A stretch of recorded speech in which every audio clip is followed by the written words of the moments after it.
which calls for discussion-based frameworks to support clinicians in anti-racist communication and trust building. The Presence 5 for Racial Justice is an emerging framework intended to support Black patients in getting great care.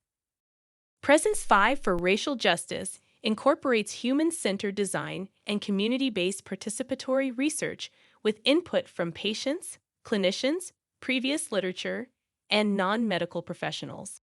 In this module, we will be focusing specifically on anti-Black racism to provide strategies that target the unique experiences of racism affecting Black patients. However, our hope is that these strategies are generalizable to a diverse group of patients. The Emergent Presence 5 for Racial Justice, P5RJ, practices include 1. Prepare with intention by reflecting on identity, bias, and power dynamics. 2. Listen intently and completely without interruption, and listen deeply for the potential impact of anti-Black racism on patient health. 3. Agree on what matters most by having explicit conversations about patient goals, treatment comfort and consent, and referral planning. 4. Connect with the patient's story, acknowledging socioeconomic factors influencing patient health and focusing on positive efforts. And 5. Explore emotional cues by noticing and naming patient emotions, and considering how experiences with racism might influence emotions. In alignment with community-based research, this CME was developed by a community advisory board of Black patients and clinicians who treat Black patients. The scenarios you are about to see were created by those patients and clinicians.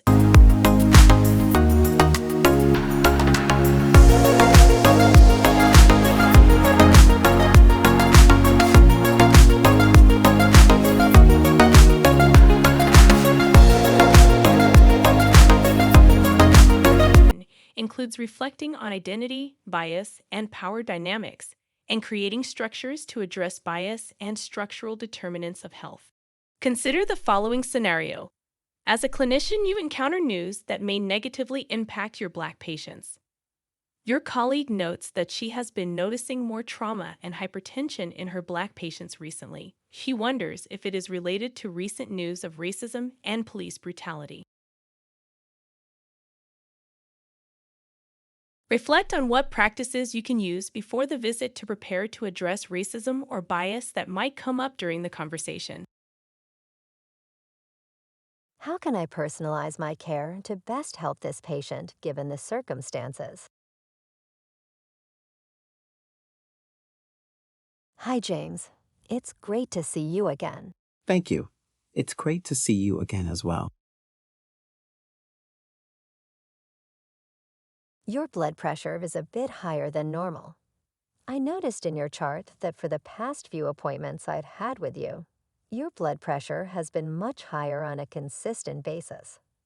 How are things going for you? I've been dealing with a lot lately. What's going on? There is a lot going on right now in the world, especially if you're a Black man. I just saw on the news that another unarmed Black man was killed in a routine traffic stop. Just last week, I was stopped for no reason as I was coming home from work. Sometimes I fear that what happened to the man on the TV can easily be me. I am so sorry to hear about that, James. I am here to help you in any way that I can. Your full well-being is important to me. Now reflect on an example of how racism can affect your Black patient's health and access to healthcare. For example, you may want to think about how increased blood pressure can be a response to experience of racial trauma. Let's take a look at the evidence surrounding the prepare with intention domain. Race is a social construct that has been used as a proxy for pathology in medicine, propagating institutionalized racism. Following a sustained practice of self-reflection regarding implicit biases and engaging in conversations about racism amongst colleagues can begin to reduce bias and racism in clinical settings. What practices can you implement to help prepare with intention? Are you prepared for a meaningful interaction? Here are some examples. Consider how your identity might influence potential biases about the patient you are about to meet. Educate yourself so that you can begin to understand the influence of racism on